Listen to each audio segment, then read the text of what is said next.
La louange est à Allah, le Seigneur des mondes, et que Allah élève davantage les degrés et les grades du prophète Mohammed. La religion de l'islam est la religion de vérité, celle que les raisons saines appuient, celle qui convient à toutes les époques et qui est la religion de tous les 124 000 prophètes, depuis Adam le premier d'entre eux jusqu'à Mohammed, le dernier des prophètes, sallallahu alayhi wa sallam.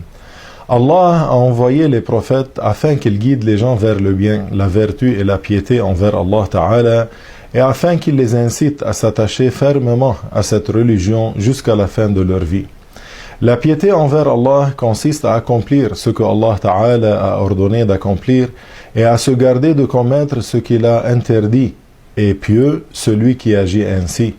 Le premier des devoirs est de connaître Allah Ta'ala, de connaître son messager Muhammad sallallahu alayhi wa sallam et de croire fermement en cela.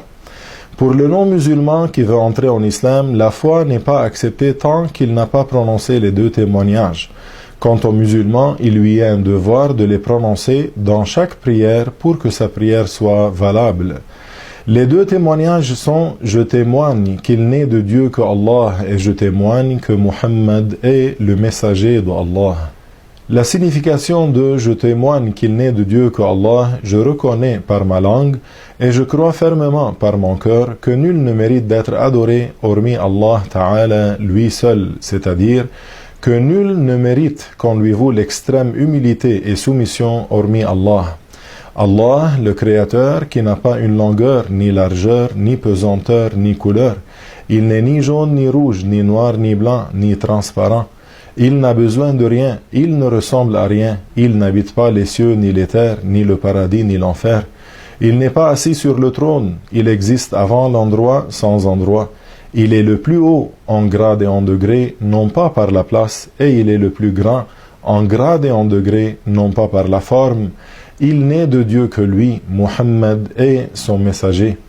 La signification de « Je témoigne que Muhammad est le messager d'Allah », je crois fermement dans mon cœur et je reconnais par ma langue que notre maître Muhammad, fils de Abdullah, fils de Abdul Muttalib, fils de Hashim, fils de Abdi Manaf, de la tribu de Quraysh est l'esclave d'Allah et son messager envoyé à toutes les créations, hommes et djinns, arabes et non-arabes. Il est de la tribu de Quraysh, la plus noble des tribus arabes.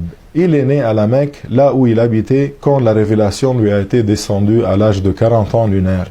Après avoir eu la mission de prophète, il a immigré à une ville au nord de la Mecque qui s'appelait Yathrib. Il a changé son nom à Al-Madina. Il a vécu là-bas 10 ans, puis il était mort et enterré dans la maison de sa femme Aïcha, radiyallahu anha wa an abiha. Il est le dernier des prophètes et des messagers, et le meilleur d'entre eux, sallallahu alayhi wa sallam. Il est du devoir de croire à tout ce qu'il nous a porté à notre connaissance et transmis de la part de Allah. Ce que l'on veut dire par les deux témoignages, c'est la négation de la divinité pour tout autre que Allah et la confirmation de la divinité pour Allah lui seul, tout en reconnaissant le message de notre maître Muhammad sallallahu alayhi wa sallam. Enfin, sachez que c'est recommandé de faire des invocations en faveur du prophète Muhammad après avoir entendu son nom. En effet, c'est pour cela qu'on dit souvent sallallahu alayhi wa sallam.